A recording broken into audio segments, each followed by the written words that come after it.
Jerman punya teknologi banyak sangat yang bangga-banggakan kan. Lagi orang kat Malaysia ni kalau pakai kereta brand Jerman, wah aku pakai Porsche ataupun pakai Audi, BMW kan. Yang orang kata konti lah. Diorang bangga pakai, tapi diorang tak tahu diorang punya sistem suspension sebenarnya menyusahkan. Dia sebenarnya model-model Jepun lagi senang daripada model konti ni. Sebab apa aku cakap menyusahkan? Jom korang tengok. So dekat bawah ni kau tengok betapa kompleksnya dia punya sistem. Kalau nak compare dengan kereta-kereta Jepun. Dia punya lower arm lah, straight arm lah. Macam-macam kat bawah ni.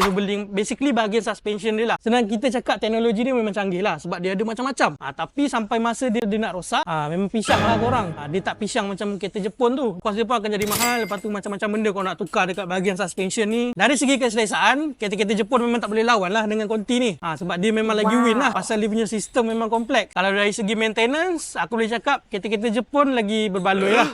Tapi kalau korang pakai konti, confirm korang dah standby punya dengan barang-barang ni, betul tak? Jadi kalau kata korang dah standby, korang mesti dah ada bajet untuk maintenance, betul tak? Kalau kata korang nak buat maintenance untuk bahagian suspension kereta Continental, dekat workshop kita ada sediakan satu mesin khas. Orang panggil mesin simulator lah untuk check keadaan kereta tu bila dia duduk dekat atas jalan. So kita boleh tengok. Orang panggil mesin goyang lah kan. Kita nak tengok bunyi dia datang daripada mana, apa parts yang betul-betul rosak. Jadi kat situ kita boleh kenal pasti. Dan satu lagi jimat masa. Nak naik mesin tu pun tak mahal pun. And then kalau kata korang nak buat pertukaran untuk bahagian suspension kereta konti pun kita boleh buat juga. Boleh kata dekat sini dah complete lah. Korang tak payah pening-pening dah. Ada masalah datang je terus. So kalau kata korang ada masalah suspension pada model Continental ni ataupun apa-apa masalah lain lah kan yang berkaitan dengan kereta-kereta konti, boleh hubungi kami, expert Continental anda, Transmatic Automotive, Seksyen 15 Shah Alam.